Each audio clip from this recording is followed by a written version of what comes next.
c'est parti.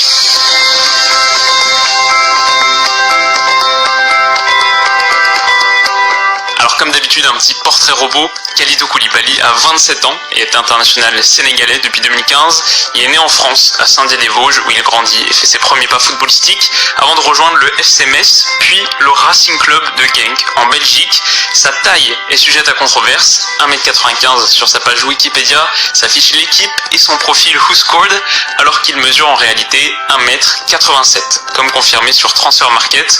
En 2014, Koulibaly rejoint Naples et évoluera un an sous les ordres de Rafa Benitez, puis 3 ans sous ceux de Sarri.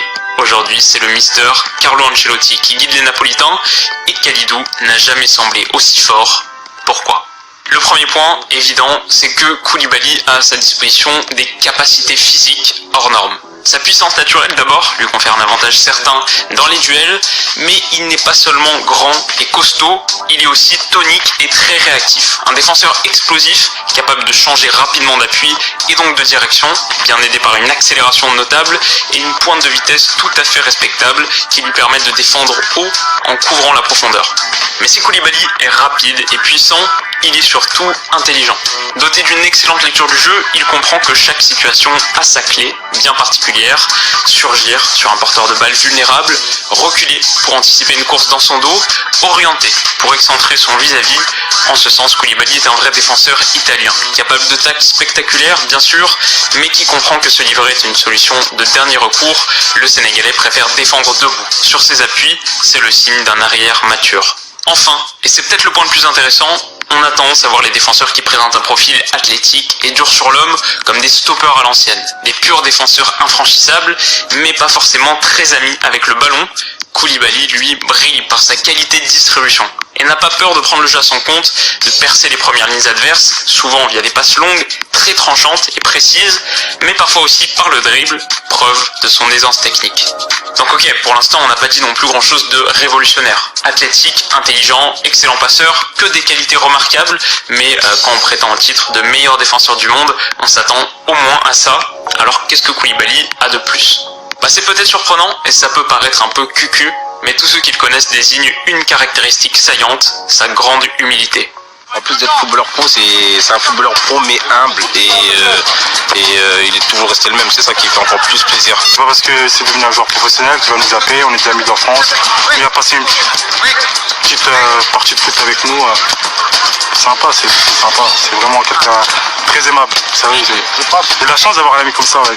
Et alors bien sûr c'est quelque chose qui fait plaisir à entendre et qui renforce généralement notre affection pour un joueur. En France on a le cas Kanté qui l'exprime assez nettement, mais on peut aussi raisonnablement douter du fait que l'humilité serait un attribut qui rend un tel ou un tel meilleur sur un terrain de foot.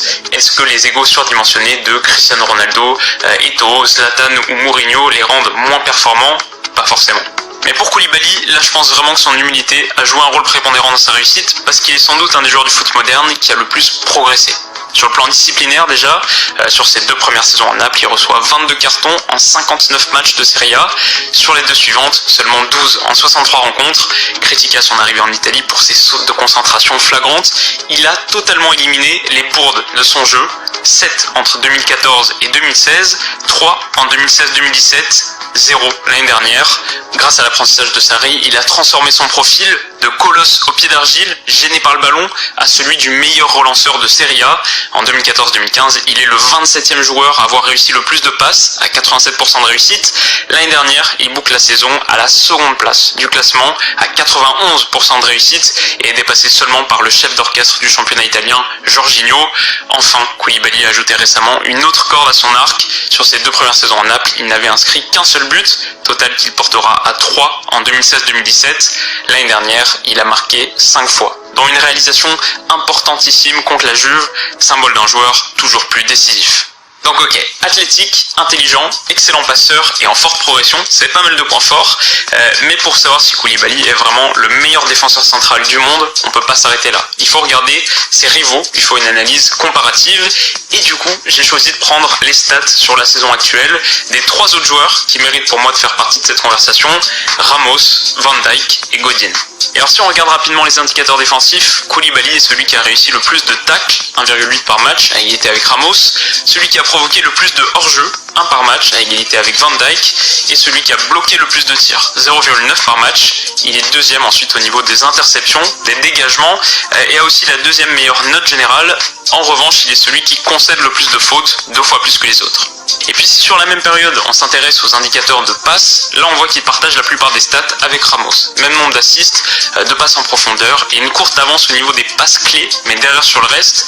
La saison précédente, 2017-2018, c'est un peu plus éloquent. Koulibaly est largement devant au nombre de passes par match, comme au nombre de passes réussies. On voit aussi qu'il préfère les passes courtes et au sol plutôt que de jouer de longs ballons vers l'avant. Alors qu'est-ce qu'on peut dire de tout ça ? En fait c'est assez dur d'avoir une lecture très fine de ces indicateurs statistiques parce qu'ils traduisent des réalités très différentes et ils dépendent beaucoup des adversaires rencontrés, des styles de jeu pratiqués dans les différents championnats ou même dans les clubs.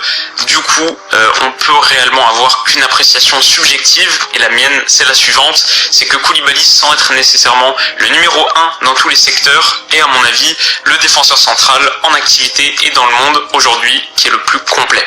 Rapide, puissant, excellente vision du jeu qui lui permet d'anticiper notamment dans son dos, très bon passeur, très dur sur l'homme, buteur de plus en plus. Il est aussi à 27 ans dans la fleur de l'âge et par rapport aux 32 ans de Godin ou Ramos par exemple, ça peut faire la différence. Il a peut-être non plus pas fini de progresser.